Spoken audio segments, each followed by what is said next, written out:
अमा गणानान्त्वा गणपतिगं हवामहे प्रियानान्त्वा प्रियपतिगं हवामहे। दोस्तों ये वो पुस्तक है जो गुरुजी ने मुझे बताया कि इसके द्वारा लोग अपनी समस्याओं का समाधान ले सकते हैं। गुरुजी इसी पुस्तक के द्वारा लोगों को उनकी समस्याओं का समाधान देते हैं। गुरुजी सही बात है? ये पंचांग है, इसको कहते हैं पंचांग। इसका इस्तेमाल लोग अपने जीवन में कैसे करते हैं, कैसे इससे किसी की जीवन की समस्याओं के समाधान के बारे में जाना जा सकता है? इसके अंदर हमें वो जानकारी मिलती है किन्नर शक्तियों से कार्य हुआ है। मान लो कोई तंत्र क्रिया से हुआ है, कोई पिशाच क्रिया से हुआ है, तो उस व्यक्ति के लिए हम पीपल पिशाच की शक्ति का प्रयोग करते हैं, और वो ऐसा प्रयोग है कि उसके बाद में उस व्यक्ति को कभी जरूरत ही नहीं पड़ती किसी और चीज की। मतलब ये रामबाण है। बंगाली तंत्र आया, वो बंगाली तंत्र उस व्यक्ति के ऊपर हुआ पड़ा जो वो परेशान, हजारों जगह से परेशान। उसके घर के बाहर कभी कटे हुए सांप का सर मिलता है, और कभी ऐसा होता है कि उनके घर के बाहर मरे हुए कबूतर मिलते हैं। जैसे बकरे का सिर फेंक के चला गया, उसी दिन उनके घर घटना होती है, और ऐसी घटना होती है। और उसके बाद में जैसे ही वो घर से बाहर निकले, उन्हें कीलें मिली, और ऐसी कीलें जैसे किसी की तस्वीर के ऊपर गाड़ी हो और उनको कीला गया हो। कोई ऐसा केस आप बताना चाहेंगे कि बड़े से बड़ा कोई खतरनाक तंत्र क्रिया किसी के ऊपर कर दी हो और आपने माँ बगलामुखी के हवन से उसको काटा हो? अब किसी का नाम नहीं ले सकते, है ना। कोई सत्ता के अंदर व्यक्ति, मतलब राजनीति? बिल्कुल अरे क्या बात है। सत्ता के अंदर रहने वाला व्यक्ति। तो आप बकरे की बलि देते हैं? हमारे द्वारा कार्य किए जाते हैं विशेष उपलक्ष्य पर। तो मतलब आप देते हैं बलि? आप खुद शास्त्री हैं, तो आप जब लोगों को उनकी समस्या का समाधान सात्विक तरीके से देते हैं, तो क्या आपके हिसाब से एक पशु की बलि देना सही है? उल्लू की बलि देते हैं। उल्लू की बलि बिल्कुल दी जाती है? बहुत सारे लोग करते किस प्रकार के तंत्र को काटा जाता है उल्लू की बलि से? हैं। उल्लू की बलि से देखो, तंत्र नहीं, बहुत बड़ी क्रियाएं की जाती हैं, और तंत्र जो है उल्लू के आगे झुक जाता है। मैं आपको एक चीज बता रहा हूं कि ग्रहों की स्थिति को मजबूत करने के लिए हमें कभी कभी ग्रहों के अंदर मंत्रों के द्वारा उन ग्रहों की स्थिति को मजबूत करके सिद्ध करने के लिए संपुट लगाना पड़ता है। क्या है ये संपुट? लोग हमारे पास परेशान होकर आते हैं। किस तरह से? जैसे मान लो मुस्लिम इल्म हुआ है किसी तरह का, डाकिनी विद्याओं से परेशान होकर आए, तंत्र से परेशान होकर आए हैं, किसी किन्नर से परेशान होकर आए हैं, ऐसी ऐसी ताकतों से परेशान होकर आए हैं कि उनके काम नहीं हुए। लेकिन हमारे पास आने के बाद उनका कभी भटकना नहीं पड़ा। ओम त्र्यंबकम यजामहे सुगंधिम पुष्टिवर्धनम उर्वारुकमिव बंधनात् मृत्योर्मोक्षीयमामृतात्।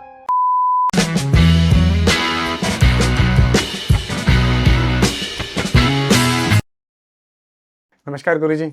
नमस्कार जी, नमस्कार। गुरुजी कहाँ से शुरू करें आज के पॉडकास्ट की? भगवान गणेश से। भगवान गणेश से ही शुरुआत होती है सभी कार्यों की। सभी शुभ कार्यों की शुरुआत भगवान गणेश से होती है। ठीक है, तो आज भगवान गणेश जी से शुरुआत करते हैं। हरे अमा गणानान्त्वा गणपतिगं हवामहे प्रियानान्त्वा प्रियपतिगं हवामहे निधिनान्त्वा निधिपतिगं हवामहे वसोमम् आहं जानि गर्भधम्मा त्वं जासि गर्भधम्मा। नमस्कार। नमस्कार गुरुजी, बहुत ही बेहतरीन। सबसे पहले मैं और हमारे दर्शक जानना चाहेंगे इस मंत्र के बारे में। ये रुद्राष्टाध्यायी का मंत्र है, जिसको भगवान गणेश जी की उपासना के लिए पढ़ा गया है। तो इस प्रकार के मंत्र हमारे बहुत सारे वेदों में, शास्त्रों में स्तुति के लिए पढ़े जाते हैं। ये भगवान की स्तुति की जाती है इनसे।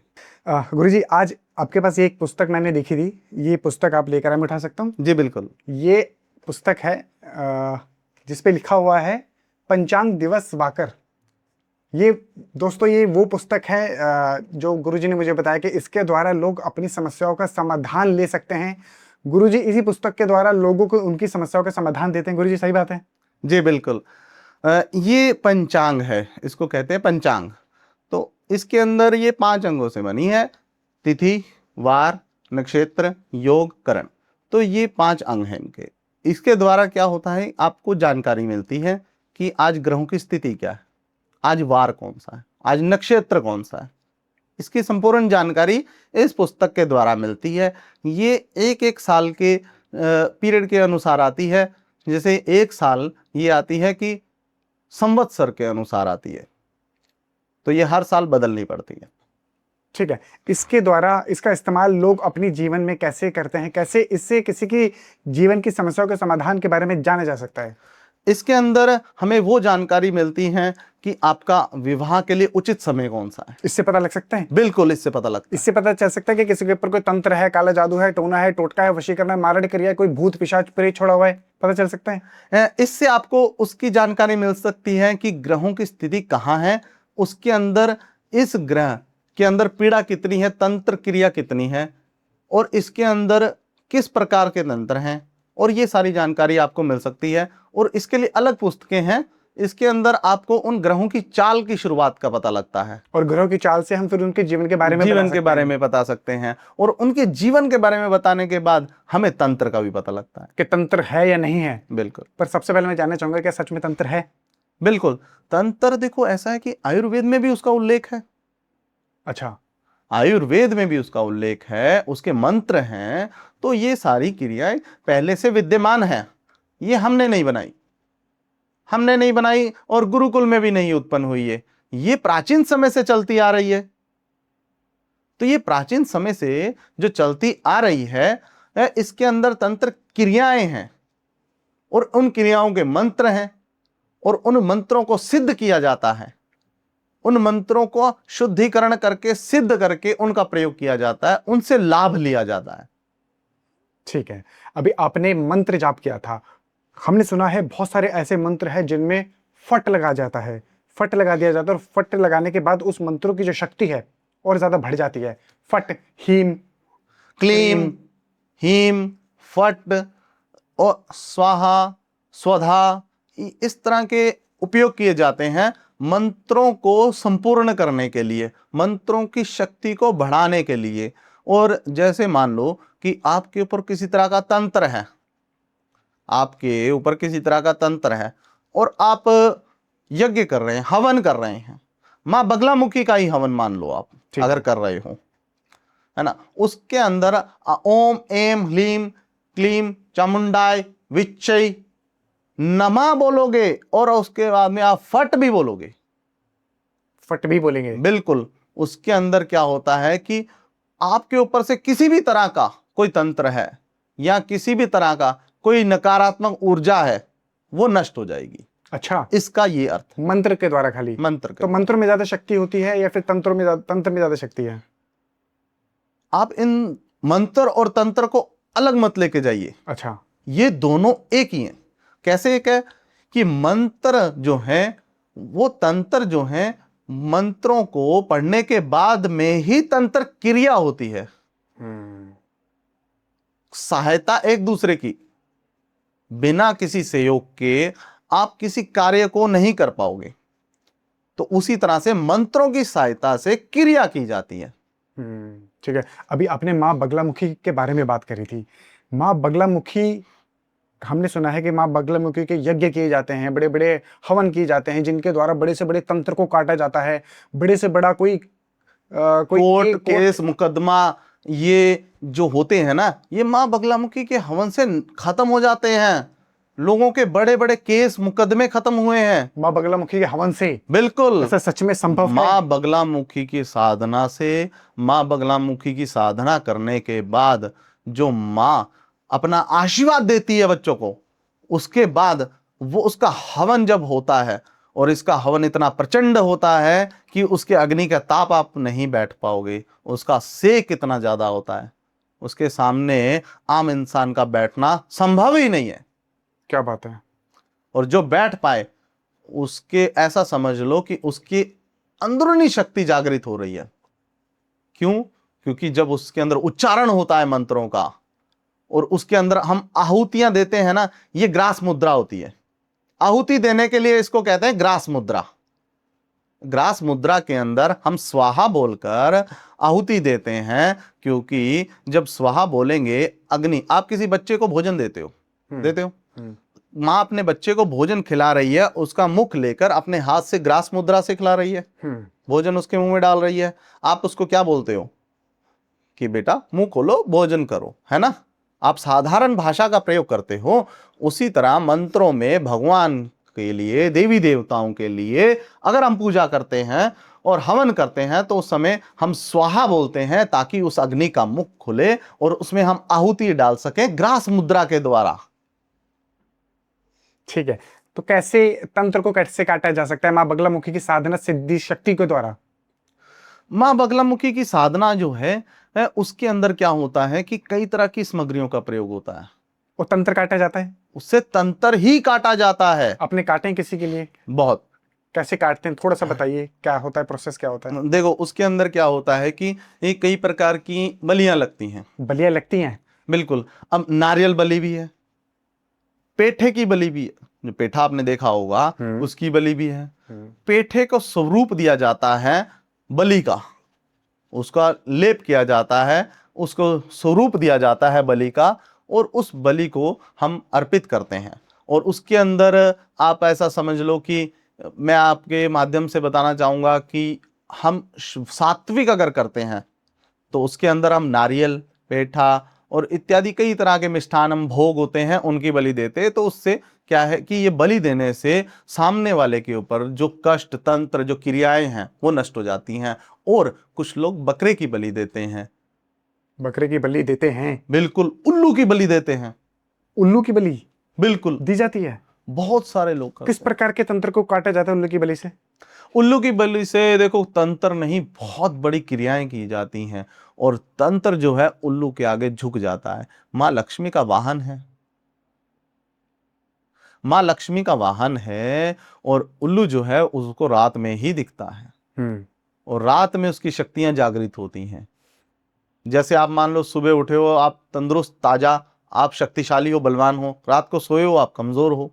उसी तरह उल्लू रात को जागृत होता है, उसकी शक्तियां बलवान होती हैं, तो उसके ऊपर क्रियाएं होती हैं, और उसके लिए भी क्रिया की जाती है, और उसकी खोपड़ी भी काम में आती है, उसके हर एक अंग काम में आता है। किस प्रकार के तंत्र में काम आता है ये? आप किसी भी तरह के तंत्र में मान लो कि जो कैसे कि कोई इंसान, उसको लग रहा है भय किसी से, डर किसी से, किस प्रकार का डर कि कोई उसे मारना चाहता है, या वो बार बार चोट खा रहा है, या उसे धोखा मिल रहा है, या उसे कोई धोखा देना चाह रहा है, या फिर उसका प्रेम, उसका संबंध, उसके रिश्ते, उसका वैवाहिक जीवन नष्ट करना चाह रहा है, तो इस तरह के तंत्रों को काटने के लिए इसका प्रयोग किया जाता है।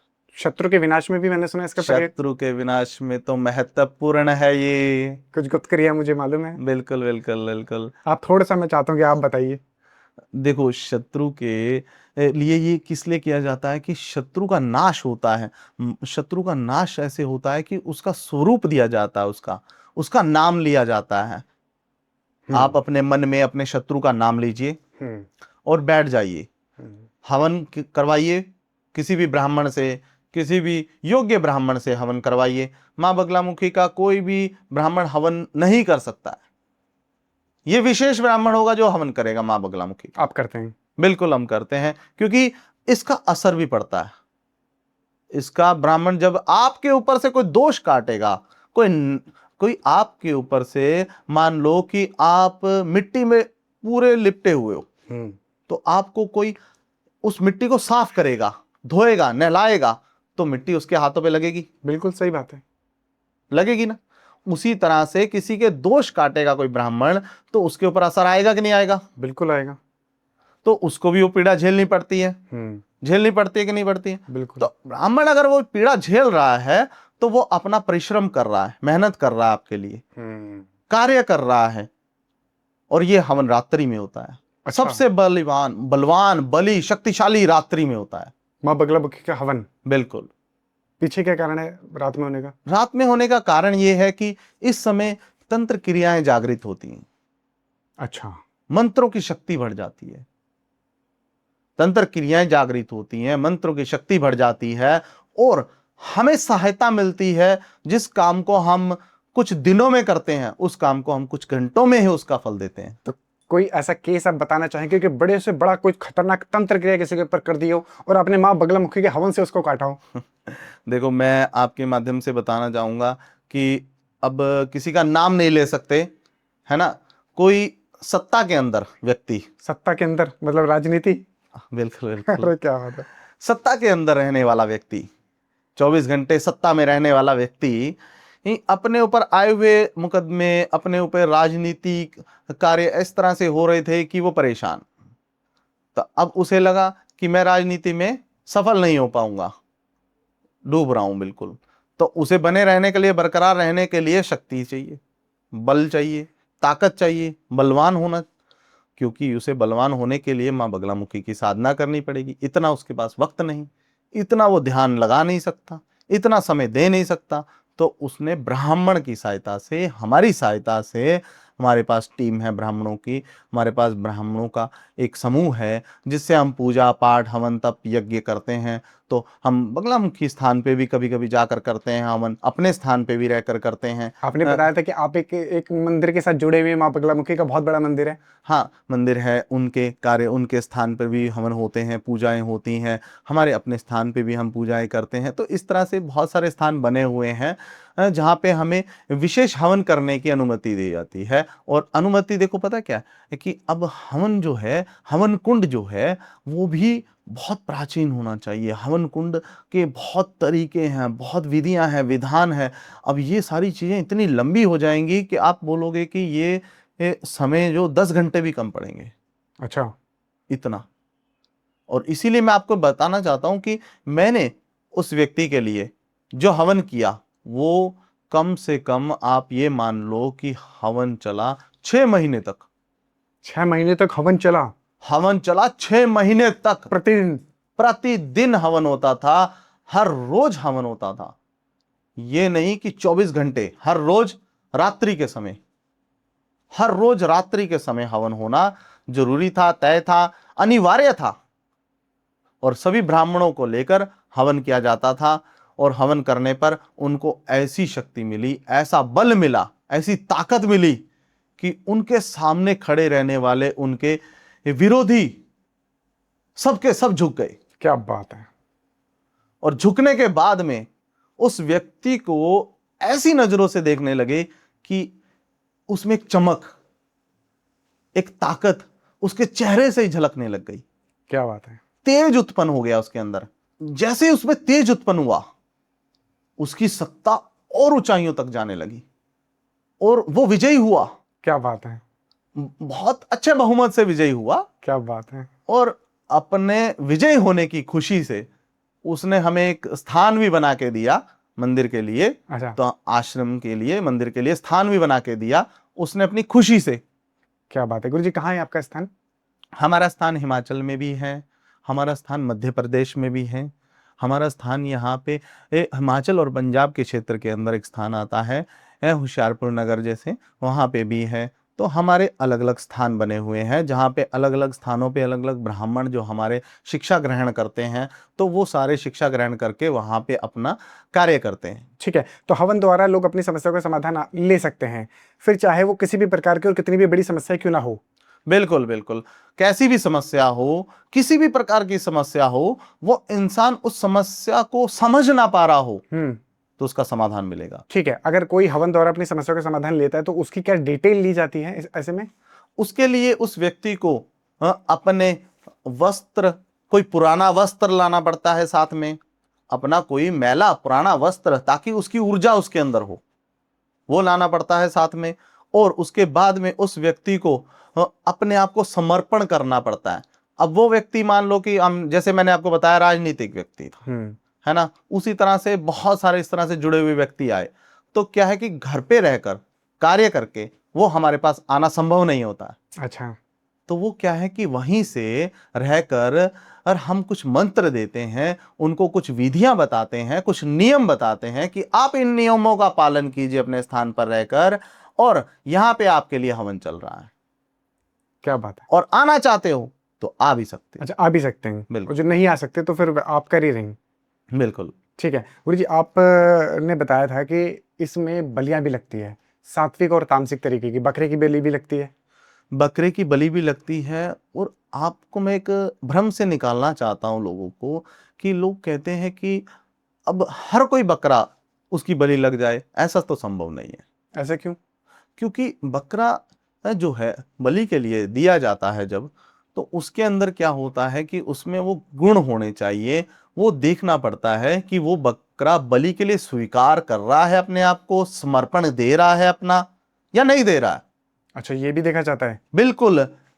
मैं क्या कह रहा हूं आपको कि कुछ ऐसी शक्तियां जागृत होती हैं कि उनको जल के माध्यम से, पवित्र जल के माध्यम से, सप्त नदियों के जल के माध्यम से मंत्रों से जागृत किया जाता है और उस बकरे पर छिड़का जाता है, अर्पित किया जाता है, छिड़का जाता है। तो उस बकरे का समर्पण, उसके अपने आप दृश्य जो है, उसके शरीर में कंपन पैदा होती है।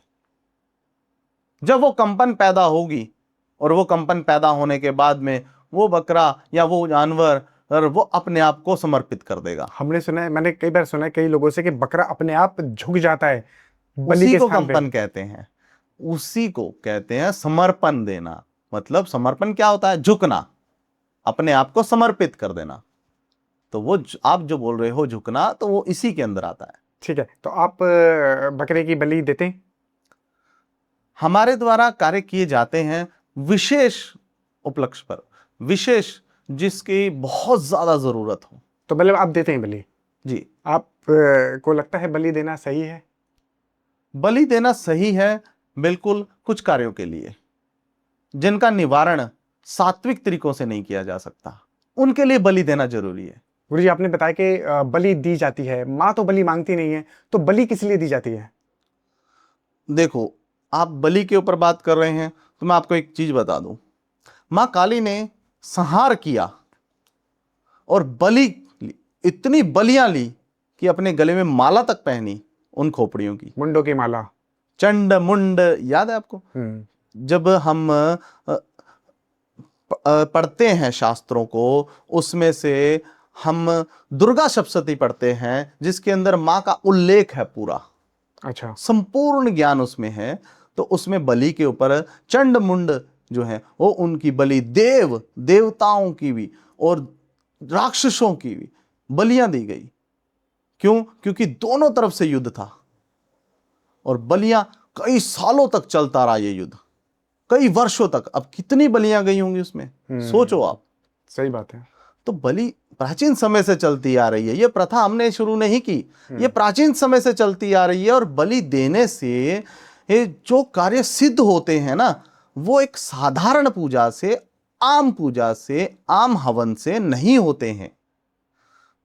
जो कार्य सात्विक है उनको सात्विक कार्य से ही किया जाता है, लेकिन जो कार्य सात्विक नहीं है उनको बलियों के माध्यम से भी किया जाता है।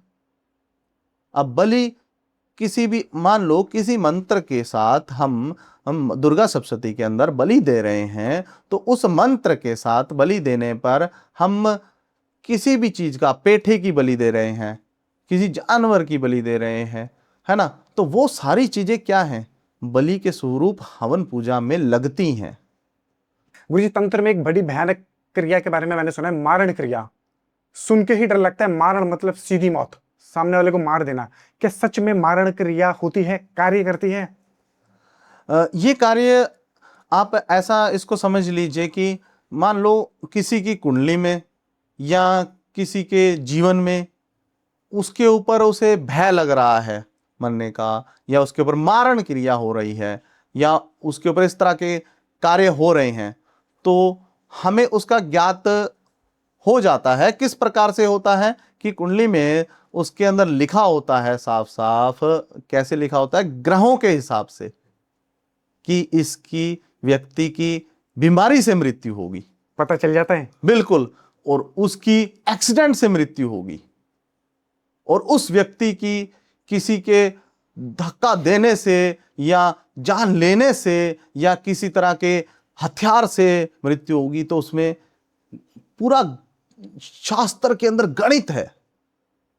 ये पूरा गणित जो शास्त्र में है, ज्योतिष शास्त्र में, ग्रहों की स्थिति, चाल, तारामंडल, इन सबको मिलाकर उसका विश्लेषण किया जाता है। ग्रहों के अंदर मैं आपको एक चीज बता रहा हूं कि ग्रहों की स्थिति को मजबूत करने के लिए हमें कभी कभी ग्रहों के अंदर मंत्रों के द्वारा उन ग्रहों की स्थिति को मजबूत करके उनके कार्य को सिद्ध करने के लिए संपुट लगाना पड़ता है। संपुट लगाना पड़ता है? संपुट लगाना पड़ता है। क्या है ये संपुट? जैसे आपको मैंने बताया, महामृत्युंजय मंत्र में ओम होम जुम सा ओम भूर्भुवः स्वः, ये संपुट हो गया। आगे भी संपुट लगेगा, पीछे भी। उसी तरह से बाकी के मंत्रों में भी हमें संपुट लगाना पड़ता है ताकि उसकी ताकत को बढ़ाया जा सके। और मंत्रों की शक्ति से ही हवन, पूजा, तप, यज्ञ ये सफल होते हैं और उसके द्वारा ही कार्य सफल होते हैं। अगर कोई मनुष्य, अगर कोई व्यक्ति किसी भी प्रकार की समस्या को लेकर आता है तो उसकी समस्या का समाधान उन ग्रहों की स्थिति को जानने के बाद उसका निवारण मंत्रों के द्वारा, हवन, पूजा, तप, यज्ञों के द्वारा किया जाता है और यही यज्ञ सफलता दिलाते हैं। ठीक है। अगर कोई आता है तो उसको उसकी समस्या का समाधान यज्ञ द्वारा, हवन द्वारा दिया जाता है जी। ये सात्विक तरीका है? ये सात्विक तरीका है, बिल्कुल। मैं आपको बताना चाहता हूं इसके अंदर तंत्र क्रिया कैसे काम करती है। अगर मान लो कि किसी व्यक्ति का कोई समस्या हमारे सामने आकर खड़ी हो गई है, उस व्यक्ति की समस्या, तो वो हमारे सामने आया है उस समस्या को लेकर, तो उस व्यक्ति के ध्यान में ये नहीं है कि ये सात्विक है कि तंत्र क्रिया से। उसी व्यक्ति को पता नहीं, वो हमसे ही जानेगा और खुद से नहीं जान पाएगा। तो उसको जानकारी कैसे मिलेगी? इसके अंदर हमें एक तंत्र क्रिया, जैसे मान लो कि उसके अंदर किसी तरह का मुसलमानी कार्य हुआ है, मान लो इलम हो रखा है, अच्छा, मान लो कोई किन्नर शक्तियों से कार्य हुआ है, मान लो कोई तंत्र क्रिया से हुआ है, कोई पिशाच क्रिया से हुआ है, किसी भी प्रकार की अघोरी तंत्र मंत्र शक्तियों से और इनके 1.5 फुटिये से, कच्चे कलवों से, है ना, इन सब शक्तियों के अगर कार्य उस व्यक्ति के ऊपर हुए हैं, या व्यक्ति वो पीड़ित है, या व्यक्ति वो उनसे समाधान चाहता है और उन समाधान का उसे काट नहीं मिल रहा है, उसका हल नहीं हो रहा है, तो वो हमारे पास है पिशाच शक्ति के द्वारा। पिशाच शक्तियों के द्वारा आप उनको इन सब चीजों से ठीक कर सकते हैं? निवारण देते हैं हम उनसे और ठीक करके देते हैं। और आज तक ऐसे व्यक्ति जो आए हैं हमारे पास, वो सभी के सभी इन सभी परेशानियों से मुक्त होकर गए हैं। क्या बात है! क्या है गुरुजी, पिशाच शक्ति क्या है जिनसे आप उनको लोगों की समस्याओं को समाधान देते हैं? पिशाच शक्ति देखो, एक शमशान में की जाने वाली साधना है, ठीक है, जिसको हमने सिद्ध कर रखा है।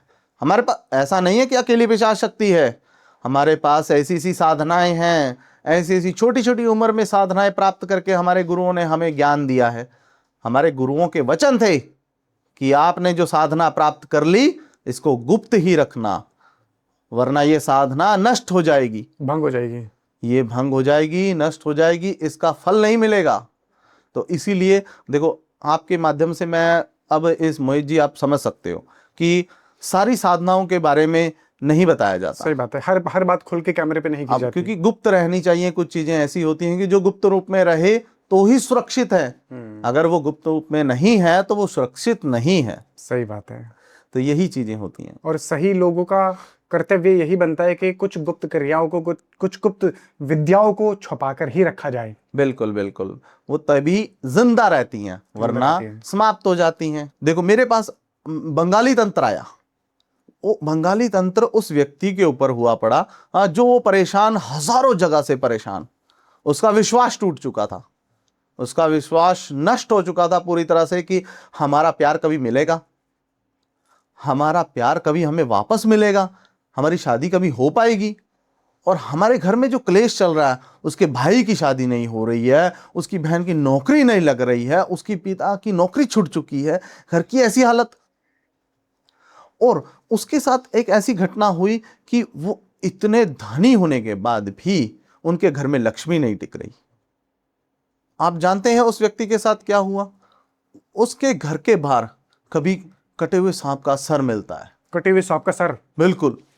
और कभी ऐसा होता है कि उनके घर के बाहर मरे हुए कबूतर मिलते हैं, खून के छींटे, और कभी ऐसा होता है कि जब वो घर से बाहर निकलते हैं देखते हैं कि जिस दिन कोई मरता हुआ जानवर उनके घर के बाहर फेंक के जाता है, जैसे जैसे बकरे का सिर फेंक के चला गया, सर भी फेंक के गया है कोई। बिल्कुल उसी दिन उनके घर घटना होती है। और ऐसी घटना होती है कि वो परेशान, बिल्कुल परेशान कि अब क्या करें, और उनके घर में बीमारियां जाने का नाम नहीं लेती।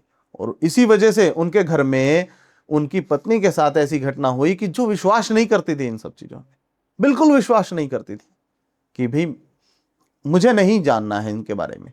लेकिन उस व्यक्ति के मन में तो सवाल था कि ये क्यों, और ये क्यों हो रही है ये बार बार।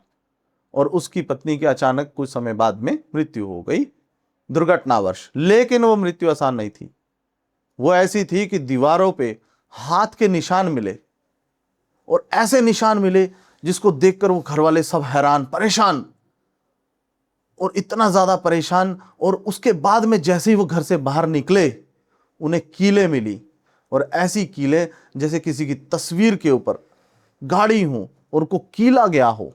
उसकी शक्ल भी नहीं दिख रही, पहचान तो लिया उन्होंने कि परिवार का ही सदस्य है कोई, लेकिन कीलों से कील रखा था। तो उसको समाप्त करने के लिए उन्होंने जब इतनी परेशानियों को झेलने के बाद मुझसे संपर्क किया तो उनको समाधान ऐसा मिला क्योंकि मैंने अपने पिशाचों को जागृत किया। पिशाचों को जागृत किया? जी बिल्कुल, मैंने अपने पीपल पिशाच को जागृत किया साधना से। उनको जागृत करने के बाद उस घर की एक एक समस्या को जड़ से उखाड़ फेंका। जड़ से उखाड़ फेंका? बिल्कुल बिल्कुल। अगर दोबारा उस घर पे दोबारा किसी ने तंत्र करने की कोशिश करी तो? मैंने इंद्रजाल बिछा रखा है, सवाल ही नहीं पैदा होता, मतलब ही नहीं बनता। अगर कोई व्यक्ति उस घर पे बुरी नजर भी डाल दे तो यहीं बैठा हूं मैं, आपके सामने, आपके समक्ष हूं। क्या बात है, क्या बात है। गुरु जी, आपने इंद्रजाल की बात करी है। इंद्रजाल का प्रयोग मैंने सुना है कि तंत्र के अंदर किया जाता है, अपनी संभोग शक्ति को बढ़ाने के लिए किया जाता है, वशीकरण के लिए किया जाता है। इंद्रजाल एक पुस्तक है जिसके अंदर तंत्र के गहरे और गुप्त राजों को छुपा के रखा हुआ है। वो पुस्तक भी तो संपूर्ण नहीं है, उसमें भी तो ज्ञान अधूरा है, कुछ मंत्र भी अधूरे हैं। अगर आप जान पाओ तो उसमें कुछ मंत्र भी अधूरे हैं। लेकिन इंद्रजाल होता है, इंद्रजाल के अंदर जो क्रियाएं होती हैं वो बहुत ताकतवर, बहुत शक्तिशाली क्रियाएं होती हैं। उनको करने के लिए आपको सबसे पहले अपने आप को शुद्ध होना पड़ेगा, साधना करनी पड़ेगी, खुद को परिपक्व करना पड़ेगा, ठीक है ना। उसमें कभी कभी नग्न अवस्था में भी ऐसी ऐसी अवस्थाएं होती हैं, मैं क्या बताऊं आपको, कि उन अवस्थाओं के अंदर भी तपस्या करनी पड़ती है। और वो अवस्थाएं जो हैं वो तपस्या के अंदर और आपके किसी भी तरह की समस्या का समाधान करने में हमेशा तत्पर रहती हैं। क्या बात है। गुरु जी, इंद्रजाल का प्रयोग वशीकरण के अंदर भी किया जाता है, क्या सच में वशीकरण किया जा सकता है? होता है वशीकरण? बिल्कुल, वशीकरण जो है मैं आपको शायद पहले भी बता चुका हूं कि वशीकरण जो है किसी भी इंसान को वश में करने के लिए नहीं बल्कि जानवरों को वश में करने के लिए किया जाता था, तो अभी इंसानों पे प्रयोग होने लगा है। वश में करना है ना, आप जिस व्यक्ति से जुड़े हुए हो केवल उसी को वश में कर सकते अगर हो। मैं किसी के ऊपर वशीकरण करना चाहता हूँ, कोई है जिसको मैं वश में करना चाहता हूँ, अपने को कर सकता हूँ वश में? आपके लिए अगर वो व्यक्ति अनजान है तो आप कभी नहीं कर पाओगे। अच्छा, आपके लिए भी व्यक्ति अनजान है, ठीक है। उसके लिए आप अनजान हो, ठीक है, तो आप उस तक कभी नहीं पहुंच ठीक है। पाओगे। मान लीजिए कि पति पत्नी का एक रिश्ता है, बहुत अच्छा चल रहा था, 10 साल 15 साल 20 साल बहुत अच्छा चला, अचानक से कोई थर्ड पर्सन बीच में आ गया। हाँ, आप जो सवाल कर रहे हो ना, इसके अंदर क्या है कि कोई थर्ड पर्सन कौन आया? जो उनका जानकार है। अगर जानकार नहीं है, कोई मोहल्ले का लड़का आया और उसको उसकी बीवी पसंद आ गई और उसने बोला कि चल यार इसको थोड़ा वशीकरण करके अपने तो तरफ वो आकर्षित उसके कर ले। आसपास तो घूम रहा है, उसकी ऊर्जा शक्ति उसके नजदीक है, उसकी ऊर्जा शक्ति को वो महसूस कर सकता है, उसके आने जाने रास्ते को, मार्ग को चुन सकता है, वो उस मार्ग से उस क्रिया को कर सकता है, उसके सामने जाकर उस क्रिया को कर सकता है, अपनी आंखों से वशीकरण कर सकता है। इस तरह की क्रियाओं से वशीकरण करने का मतलब वो इंसान कभी भी उसके ऊपर वशीकरण कर सकता है। कर सकता है वो इंसान खुद वशीकरण करने के लिए जो प्रक्रिया करेगा है ना, उसको सहायता लेनी ही पड़ेगी। अकेला वो इंसान खुद उसके ऊपर वशीकरण नहीं कर सकता, क्योंकि वशीकरण अकेला काम नहीं करेगा। गुरुजी, मान लीजिए कि अगर कोई सामने है जिसको मैं जानता हूँ और मैं उसको अपने वश में करना चाहता हूँ, उसके ऊपर वशीकरण करना चाहता हूँ, कैसे कर सकता हूँ? देखो, मैं आपको बताना चाहता हूं कि वशीकरण जो है वो इत्र के माध्यम से भी होता है, वशीकरण जो है उसकी पाँव की मिट्टी को उठा के भी किया जाता है। तो वशीकरण के कई प्रकार हैं, जिसमें हाँ लौंग से वशीकरण, इलायची से वशीकरण। इसमें क्या सुगंधित तत्व होते हैं इनमें जो आकर्षित करते हैं। जैसे मान लो कि पुरुष को स्त्री के लिए आकर्षित करते हैं और स्त्री को पुरुष के लिए आकर्षित करते हैं, तो ये आकर्षण का केंद्र बनता है, आकर्षण इसमें तेज हो जाता है। ठीक है। तो इत्र जो है, अगर वो इत्र किसी भी मंत्र के द्वारा, ऐसे वशीकरण मंत्र जो हैं जो किसी भी लड़की को या लड़के को उसके लिए आकर्षित करके उसके प्रेम प्यार को मजबूत करने के लिए किया जाए, तो वशीकरण वही सबसे सफल वशीकरण होता है और इसकी शक्ति हमारे पास संपूर्ण भंडार है।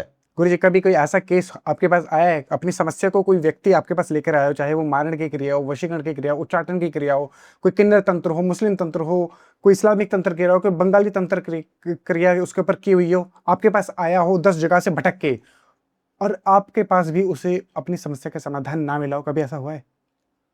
हमने अपने जीवन काल में अभी तक तो नहीं देखा ऐसा।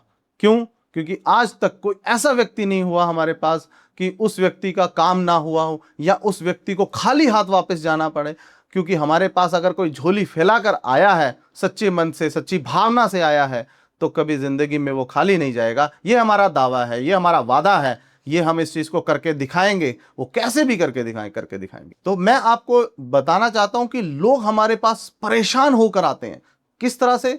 जैसे मान लो मुस्लिम इलम हुआ है, किसी तरह का वशीकरण कर के आए हैं कहीं से, है ना, वो परेशान होकर आए हैं, डाकिनी विद्याओं से परेशान होकर आए, तंत्र से परेशान होकर आए हैं, किसी किन्नर से परेशान होकर आए हैं, ऐसी ऐसी ताकतों से परेशान होकर आए हैं कि उनके काम नहीं हुए। लेकिन हमारे पास आने के बाद उनका कभी भटकना नहीं पड़ा, जिंदगी में कभी भटकना नहीं पड़ा। मतलब 10 जगह से भटकने के बाद लोग आपके पास आए अंत में, बिल्कुल, और कार्य हुए। उनका अंत भी यही है, क्योंकि यहां पर आने के बाद में उनको जीवन में कभी किसी और की जरूरत ही नहीं पड़ी, क्योंकि उनका काम ही बन गया, तो जरूरत कहां से पड़ेगी। क्या बात है। और मेरा कार्य जो है वो इस प्रकार से है कि मैं उनके कुंडली के माध्यम से और हवन के माध्यम से और बगलामुखी की शक्ति जो मेरे पास है उसके माध्यम से, और मेरे पास सबसे महत्वपूर्ण, जिसको मतलब जो कहते हैं ना कि पेशेंस नहीं है उस व्यक्ति के अंदर, सब्र नहीं है कि आज ही मुझे चाहिए, अभी चाहिए और मुझे अभी ही इसकी प्राप्ति हो, तो उसके लिए हमारे पास पीपल पिशाच है। पीपल पिशाच एक ऐसी शक्ति है हमारे पास, और भी बहुत सारी गुप्त विद्याएं हैं और भी बहुत सारी गुप्त शक्तियां हैं, लेकिन उसका उच्चारण हम नहीं कर सकते यहाँ पे, और क्योंकि वो हमने अपने गुरुओं से, वचनों से बंधे हुए हैं। अच्छा, उनसे बंधित हैं हम। अच्छा। लेकिन अगर जिस व्यक्ति को बहुत जरूरी है आज ही, अभी, तुरंत, तो उस व्यक्ति के लिए हम पीपल पिशाच की शक्ति का प्रयोग करते हैं, और वो ऐसा प्रयोग है कि उसके बाद में उस व्यक्ति को कभी जरूरत ही नहीं पड़ती किसी और चीज की। मतलब ये रामबाण है।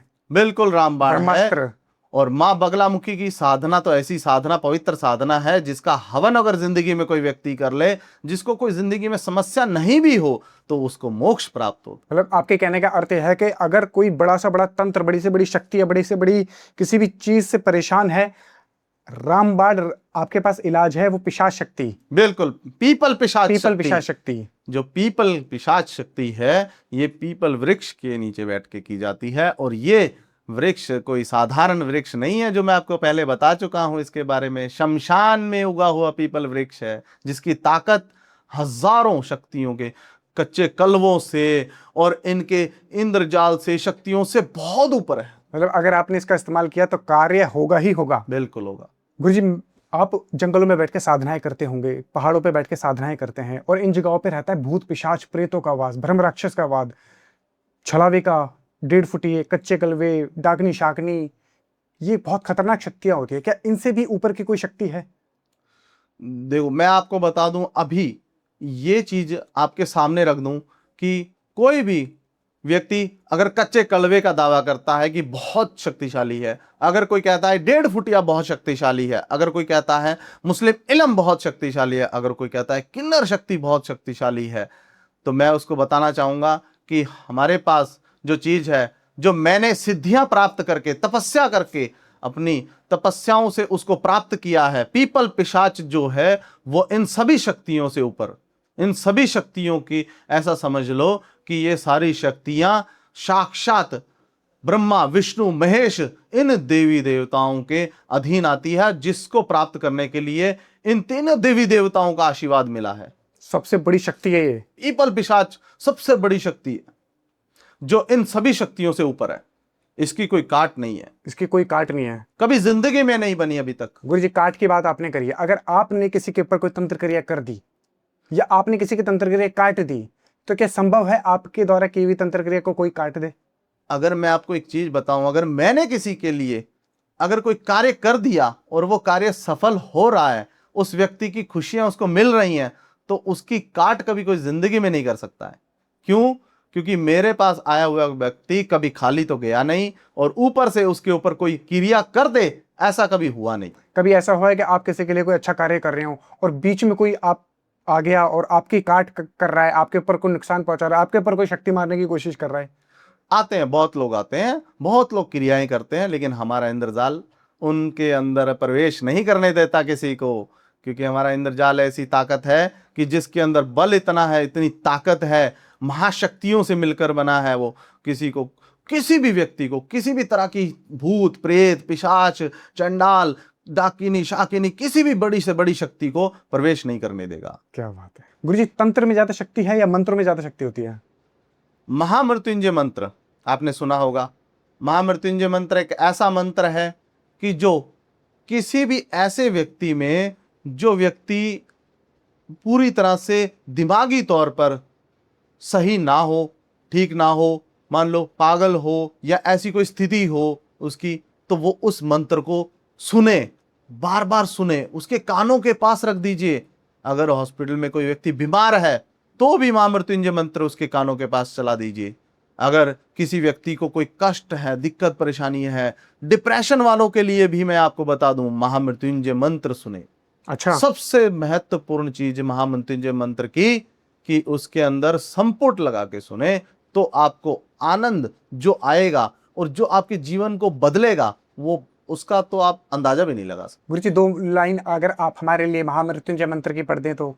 ओम होम जुम सः ओम भूर्भुवः स्वः ओम त्र्यंबकं यजामहे सुगंधिं पुष्टिवर्धनम् उर्वारुकमिव बन्धनात् मृत्योर्मोक्षीयमामृतात् स्वाभुवा भूः ओम सः जुम होम ओम ओम। क्या बात है, बहुत ही अद्भुत जी। गुरुजी। बहुत सारे लोग ये काले जादू तंत्र टोने टोटके वशीकरण मारण क्रिया इन सबसे परेशान है, तो क्या आप ऐसे में कोई घरेलू उपाय बता सकते हैं जिनका इस्तेमाल वो खुद करके इन चीजों से बच सकें? जी बिल्कुल, मैं आपको एक उपाय बताता हूं, जिसके अंदर क्या होता है कि किसी का वीजा नहीं लग रहा है, विदेश यात्रा नहीं कर पा रहा है। मान लो कि पति उसका चल गया है, पत्नी यहाँ पे है, उसका वीजा नहीं लग पा रहा है, तो वो क्या कार्य करे? उसके लिए वहां पे वीजा पक्का नहीं हो पा रहा है, पीआर नहीं मिल पा रही है, और उस स्थान पर रहकर उसका घर नहीं बन पा रहा है, तो विदेश के लिए बता रहा हूं। तो उसके अंदर क्या होगा, 2 तोते ले लीजिए और खिला पिला कर उन तोतों को बुधवार के दिन आप उनको आजाद कर दीजिए, उड़ा दीजिए। उसके बाद में आप देखिए कि आपका वीजा कैसे लगेगा, आपकी विदेश यात्रा कैसे होगी, सफल यात्रा कैसे होगी। जैसे एक व्यक्ति, पति पत्नी में से एक व्यक्ति विदेश में बैठा है, दूसरा यहाँ पे तड़प रहा है कि विदेश कब जाऊं मैं, मेरा वीजा कैंसिल क्यों हो रहा है जी। तो वो व्यक्ति ये उपाय कर सकता है। क्या सरल उपाय है। गुरुजी कितने दिन करना पड़ेगा और किस बार पे करना पड़ेगा? ये कम से कम आपको 11 बार करना पड़ेगा। कैसे करना पड़ेगा कि हर बुधवार के दिन करना पड़ेगा। जैसे मान लो आपको लगे कि अब मेरा वीजा लग चुका है, मैं जाने के लिए तैयार बैठा हूं, तो उस वक्त आपको ये उपाय वहीं पे समाप्त करके पक्षियों को दाना डाल देना है। ठीक है। अपने ऊपर से 7 बार, अपने सर के ऊपर से वार के पक्षियों को सतनाजा 7 प्रकार के अनाज वो डाल देने। ठीक है गुरुजी, कोई ऐसा घरेलू उपाय बता सकते हैं? क्योंकि आजकल पति पत्नी के साथ साथ गर्लफ्रेंड बॉयफ्रेंड के रिश्ते भी बड़े खराब हो जाते हैं। कोई किसी से प्यार करता है, कोई थर्ड पर्सन बीच में आ जाता है, रिश्ता खराब हो जाता है। तो कोई ऐसा उपाय जिससे कोई व्यक्ति अपनी गर्लफ्रेंड को वश में कर सके या प्यार उनका बन जाए, कोई रिश्ता बन जाए, ऐसा कुछ? मैं आपको बताना चाहूँ, इसके अंदर जो प्रेम प्यार जो रिश्ते हैं, इसके अंदर उपाय ऐसे हैं। आप शनिवार के दिन अपनी जेब के अंदर और इत्र रखिए, छोटा सा इत्र रखिए, ठीक है। उस इत्र को आप रोज अपने हथेली के पास, अपने हाथों के कलाई के पास में लगाइए, और वहां से ये आपका शुक्र पर्वत, जो ये आपका शुक्र पर्वत है, ये एक्टिवेट हो जाएगा। और शनिवार के दिन करने के बाद में आपको शुक्रवार तक, अगले शुक्रवार तक उसको करते रहना है, लगातार छोड़ना नहीं है। जैसे ही वो पूरा होगा, संपूर्ण होगा, आपको मीठा भोजन, कुछ भी, किसी भी तरह का मीठा भोजन लेकर आपको उस दिन किसी भी गरीब व्यक्ति को या मददगार व्यक्ति को या किसी बूढ़े व्यक्ति को आपको खिला देना है। वो मीठा भोजन आप किसी भी प्रकार का ले सकते हैं, बाहर से, बाजार से नहीं लाना है, घर से बना हुआ देना है, और वही भोजन लगेगा, उसी का फल प्राप्त होगा। ठीक है, ये लड़का करेगा उपाय, लड़की के लिए? लड़का कर सकता है लड़की के लिए, लड़की भी कर सकती है लड़के के लिए। सेम उपाय चलेगा? जी बिल्कुल। अच्छा, और ये कितने दिन करना पड़ेगा? ये लगातार उनको शनिवार के दिन शुरू करना है और शुक्रवार तक करते रहना है। अच्छा, और इस सुबह, दोपहर, शाम? इसका समय का नियम नहीं है। आप जैसे ही नहा धोकर तैयार होकर अपने कार्य के लिए जा रहे हो, कुछ भी कर रहे हो, तो इसको उपाय को सुबह सुबह कर लीजिए। ये तो था उपाय जहाँ पे पति पत्नी, ये गर्लफ्रेंड बॉयफ्रेंड का रिश्ता कहीं खराब है तो वो ठीक हो जाए। पर मैं चाहता हूँ कि कोई ऐसा भी उपाय बताने चाहे जहाँ पे शादी में बाधा आ रही हो, लड़के को लड़की नहीं मिल रही, लड़की को अच्छा लड़का नहीं मिल रहा, उम्र निकल रही है, 30 साल, 35 साल, 40 साल हो गई है, बात बनते बनते शादी की खराब हो जाती है, कोई खराब कर जाता है, तो ऐसे में कोई उपाय जहाँ पे शादी हो जाए जल्दी से? जैसे आप समझिए कि कोई पति पत्नी में झगड़ा, और किसी भी लव मैरिज में या अरेंज मैरिज में एक्स्ट्रा मैरिटल अफेयर, ऐसी समस्या हो रही हो, और कोई तीसरा पति पत्नी के बीच में आ गया हो, है ना, तो उन व्यक्तियों को क्या करना चाहिए? अपने रिश्ते को सुधारने के लिए नाग केसर ले। नाग केसर ले? नाग केसर ले और इंद्रजो ले।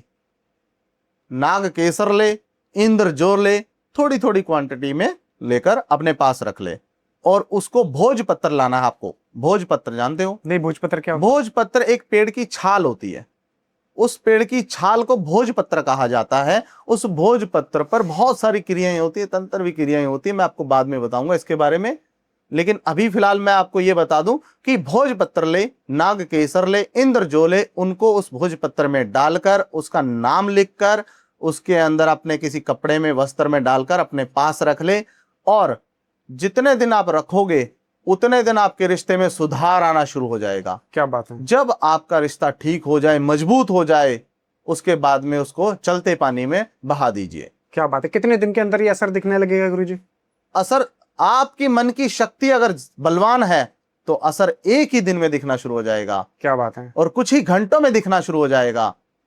अगर आपका प्यार सच्चा है, प्रेम सच्चा है, तो आपका असर आपके हाथ में है। गुरुजी, अगर कोई इस उपाय को करे और 1% को लेके उसको रिजल्ट ना मिले, तो क्या आपसे समस्या का बिल्कुल। समाधान वो ले सकता है? मैं आपको फोन पे? बता दूं कि मान लो किसी से कोई गलती हो गई इस उपाय को करते हुए, कोई उपाय को ना कर पाए या कोई गलती हो गई, तो वह व्यक्ति मुझसे संपर्क करे और हमारे जो शिष्य हैं उनसे वार्तालाप हो जाएगी। वो उनको उपाय का सही तरीका समझा देंगे और पूरा उसका विश्लेषण कर देंगे, जिसको मैं आपको अभी क्या बोल रहा हूँ, भोजपत्र पर बहुत सारा तंत्र होता है, तो उसके अंदर बहुत समय निकल जाएगा। सही बात है। तो वो क्या है, संपर्क करके, हमसे बातचीत करके, आराम से तसल्ली से अपने सवाल पूछे और उसका सवाल का जवाब ले। क्योंकि बहुत सारे लोग जब इस उपाय को करेंगे तो कहीं ना कहीं कुछ ना कुछ वो गलती जरूर कर देंगे। हो जाता है, कुछ लोग कर लेते हैं, कुछ लोगों से गलती हो भी जाती है। सही बात और है। कुछ लोगों को ऐसा महसूस होता है कि उपाय कर लिया लेकिन असर नहीं आ रहा, तो उसके लिए उनके मन में सवाल आएगा कि ये उपाय काम करता भी है कि नहीं करता। तो मैं नहीं चाहता कि उनके मन में ये सवाल आए। उससे पहले वो मुझसे संपर्क कर सकते हैं, सवाल मन में आने से पहले संपर्क कर ले। क्या बात है गुरुजी, कोई ऐसा उपाय बता सकते हैं जहां पे रिश्ता तो खराब हो ही रहा है, बात डाइवोर्स तक पहुंच गई है, तलाक होने वाला है? क्योंकि आजकल तलाक बहुत ज्यादा हो रहे हैं, कोर्ट कचहरी के चक्कर बहुत लग रहे हैं, थाने कोर्ट कचहरी हो रहा है। तो कोई ऐसा उपाय जहां पर अगर तलाक होने वाला है तो रिश्ता टूटते टूटते बच जाए, रिश्ता वापस जुड़ जाए? बिल्कुल, मैं आपको बताऊं ये रिश्ते कैसे जुड़ेंगे। आपको कच्चे कोयले लेने हैं, उसके अंदर एक चांदी की कील डालनी है, छोटी सी चांदी की कील। और आपको एक बताऊं, जो जहाज चलते हैं पानी के अंदर, लकड़ी के जहाज, समुद्र के जहाज होते हैं, उनमें कीलें लगी होती हैं, उसको क्या कहते हैं? समुद्री कील होती है वो। अच्छा, वो बहुत मिलती है, समुद्री कील होती है, वो ले आए और उन कोयलों के अंदर उसको गाड़ दे, उसको चुबो दे, और उसके बाद में उन कोयलों को एक काले कपड़े में पोटली बनाकर अच्छे से बांध कर और उसको चलते पानी में बहा दीजिए। अच्छा, उसके बाद उसका जीवन देखिए कि उसको कोर्ट कचहरी के मुकदमों से, केस से इतनी राहत मिलेगी कि उसकी पत्नी खुद चल के उसके साथ जाएगी घर, और उसका पति खुद उसे लेने आएगा उसके घर। इस तरह की समस्याओं से समाधान मिलेगा। मतलब अगर डिवोर्स होने वाला है तो नहीं होगा? नहीं होगा, कोर्ट से ही घर चले जाएंगे। गुरु जी, ये जो उपाय आप मुझे बता रहे हैं, ये आपने उपाय कभी किसी को बताया जिसका ये रिजल्ट मिला उसे? जी बिल्कुल, मैं आपको बताऊं कि कुछ ही समय पहले की बात है, तो बड़े परेशान दंपति थे, उनकी माता जी मेरे पास आई कि हमारे बच्चे बहुत परेशान हैं, तलाक चाहते हैं, हम नहीं चाहते, बच्चे अच्छे हैं, तलाक चाहते हैं, हम नहीं चाहते। तो मैंने उन्हें समाधान बताया कि आप अपने बच्चे को बताइए, ये सामग्री लाएंगे वो, और उनको कच्चा कोयला और कील, चांदी की छोटी सी कील, समुद्री झाग की कील, वो लाकर उन्होंने उसका इस्तेमाल किया। जैसे जैसे मैंने विधि बताई, उसमें कुछ और भी विधियां भी बताई, तो वो भी की उन्होंने। तो वो करने के बाद आप यकीन नहीं मानोगे कि जैसे ही उनकी तारीख हाई कोर्ट की पहुंचे, उसी दिन वो पति पत्नी का रिश्ता इतना मजबूत हो गया कि कभी कोई तोड़ ही नहीं पाया। क्या बात है, क्या बात है, आज तक चलता है उनका रिश्ता। क्या बात है। गुरु जी, कोई ऐसा उपाय आप बताना चाहें जिससे शादी हो गई, शादी होने के बाद संतान की प्राप्ति नहीं होती है, कोक बांध दी जाती है, तंत्र कर दिया जाता है, काला जादू कर दिया जाता है और कोक बांध दी जाती है, कोई ऐसा उपाय जिससे कोक खुल जाए, कोक का बंधन टूट जाए और संतान की प्राप्ति हो जाए? देखो, ये उपाय जो है ये बहुत जटिल उपाय है। इस उपाय को करने के लिए बहुत सारे प्रयास करने पड़ेंगे व्यक्तियों को। लेकिन मैं आपको बताऊं एक चीज सबसे महत्वपूर्ण, अगर आपको लगता है कि किसी ने कोक बांध दी है, या आपको लगता है कि संतान नहीं हो रही है, तो उस व्यक्ति को क्या करना चाहिए, उस बालिका को, उस कन्या को क्या करना चाहिए? पीले रंग का धागा लेना चाहिए। पीले रंग के धागे को, एक ऐसी छोटी सी आपको तस्वीर लानी है बच्चे की, उस बच्चे की तस्वीर लाकर उस बच्चे की तस्वीर को बांधना है पीले रंग के धागे से, पूरा बांध देना है अच्छे से, ताकि वो बच्चा उसकी कोख में आ जाए। वो ऐसा करना है, पीले रंग के धागे से उस तस्वीर को बांधना है, छोटी सी तस्वीर, और अपने जिस तकिए पे सोते हैं, जिस बिस्तर पे सोते हैं, उस बिस्तर के तकिए के पास रख ले और रोज उसके पास रखे। और उसके बाद में कुछ ही दिनों के अंदर उसके अंदर इतना बदलाव आएगा कि वो ये देखेगा कि व्यक्ति आज संतान होने की जो दवाइयां ले रहा है व्यक्ति, वो दवाइयां छोड़ देगा। मैं आपको बताऊं कि इस उपाय में कुछ नियम होते हैं, जैसे मांसाहारी ना रहना, वस्त्रों का बहुत ध्यान रखना, जैसे औरतों को पीरियड्स आते हैं, प्रसूता, तो वो सब चीजों का ध्यान रखना पड़ता है। ऐसे कुछ नियम होते हैं। तो अगर ये चीजें लगे कि ऐसी कोई दिक्कत परेशानी है, तो वो हमसे संपर्क कर सकते हैं। मैं आपको एक बात बताऊं, मेरे पास एक दंपति आए, दोनों बेचारे बहुत परेशान, चिंतित, और काफी सालों से, ऐसा समझ लो कि वो 10-12 सालों से जो परेशान थे ना, वो अपनी परेशानी उन्होंने मुझे रो रो कर एक ही दिन में बता दी। तो मैंने उनकी परेशानी का समाधान ये बताया कि अगर आपको संतान चाहिए, पुत्र प्राप्ति चाहिए, तो उसके लिए आपको वो गोपाल अनुष्ठान करना पड़ेगा। लड्डू गोपाल अनुष्ठान होता है, गोपाल अनुष्ठान होता है, ये अनुष्ठान, ये पूजन, ये आपको करना पड़ेगा विधि पूर्वक। ये आप हमसे करवा लीजिए ताकि आपको लाभ मिले, क्योंकि आप इधर उधर भटकेंगे तो भ्रमित होंगे। सही बात है। क्यों? क्योंकि उनको मार्गदर्शन करने वाला कोई नहीं मिलेगा। आजकल सही बताने वाला है ही नहीं कोई। बिल्कुल नहीं है। तो मैं वही उनको बता रहा था कि आप इस प्रकार से कार्य कीजिए, उसके बाद आप यकीन नहीं करोगे, जुड़वा संतान पैदा हुई। जुड़वा संतान? जुड़वा संतान पैदा क्या हुई बात उनको। है, क्या बात है। उनकी कोक बांधी हुई थी? कोक नहीं, उनकी क्रिया अलग क्रिया थी उसके ऊपर। कोक तो बंधी थी पहले से ही, लेकिन कोक के अंदर संतान कोई टिके ही ना, ऐसी क्रिया कर रखी थी। तो वो क्रिया आप ये मान लो कि हमारे पास आने के बाद उस क्रिया को जड़ से उखाड़ फेंका। जड़ से उखाड़ फेंका। जड़ से उखाड़ फेंक दिया उस क्रिया को। क्या दोबारा बात है। जिंदगी में उनको कभी महसूस नहीं हुआ ऐसा। क्या बात है। उनको रात को डर लगता था बेचारों को। उन्होंने बहुत सारी चीजें बताई, डर जाते थे, अकेले में नहीं रह पाते थे कभी। और उनको जब प्रसूता पीरियड्स आते थे उस कन्या को, उस औरत को, वो परेशान रहती थी बहुत ज्यादा कि ये क्या हो रहा है मेरे साथ। क्यों? क्योंकि उसको पीड़ा जो थी, वो पीड़ा के साथ साथ उसको ऐसी चीजें नजर आती थी कि उसको कहीं रोक रहा है, कोई उसके पेट को जकड़ के बैठा है, अंदर से बांध के बैठा है। तो वो सारी चीजें का समाधान हुआ, उन सभी चीजों का समाधान करते दिया। क्या बात है। कितने दिन के अंदर उन्हें इन समस्याओं का समाधान मिल गया था गुरुजी? थोड़ा सा इसमें समय लगा, अनुष्ठान चला, 11 दिन का अनुष्ठान था, वो चला। उसके बाद में उनको लाभ मिलना शुरू हुआ। उनको अपने आप में एक सकारात्मक ऊर्जा महसूस हुई। क्या बात है। उसके बाद में उनको कई महीने लगे, तो उसके बाद में उनको फल प्राप्त हुआ। क्या बात। गुरुजी कोई ऐसा उपाय बता सकते हैं, क्योंकि बहुत सारे लोग आज के समय में ना कर्ज से परेशान है। अपना पैसा, एक तो बिजनेस वैसे नहीं चल रहा, ऊपर से सर पे इतना कर्जा चढ़ जाता है कि वो देना बड़ा मुश्किल होता है। कोई ऐसा उपाय कि सर से कर्जा उतर जाए? जी बिल्कुल, मैं बताना चाहूंगा लोगों को कि कर्ज के लिए उनको क्या करना चाहिए कि सबसे पहले उनको शहद की एक शीशी लेनी चाहिए। उस शहद की शीशी को हर मंगलवार को उनको शिवलिंग पर अर्पित करना चाहिए। और उसके बाद में शाम के समय, मंगलवार के दिन शाम के समय, उनको शमशान भूमि के अंदर बाहर से ही खड़े होकर, अंदर जाने की जरूरत नहीं है, बाहर से खड़े होकर तांबे के सिक्कों को अंदर फेंक देना चाहिए। अपने सर के ऊपर से वार कर 7 बार तांबे के सिक्कों को उसके अंदर फेंक देना चाहिए। चाहे वो एक सिक्का फेंके, चाहे 2, वो उसकी इच्छा है उसकी, क्योंकि तांबे के सिक्के को खरीदने के लिए भी उसके पास धन दौलत होनी चाहिए। सही बात है। पहले से ही बेचारा कर्ज में परेशान है, सही बात है। धन तो उसके पास पहले से ही नहीं है। तो वो चीजों के लिए उस व्यक्ति को अपने इन कार्यों को, उपायों को करना चाहिए। तो गुरुजी नमस्कार, बहुत अच्छा लगा, बहुत मजा आया। तंत्र के इतने गहरे और गुप्त राजों को इतने सरल तरीके से आज आपने खोले हैं। मैं क्या, जनता भी इन्हें जानकर हैरान होने वाली है।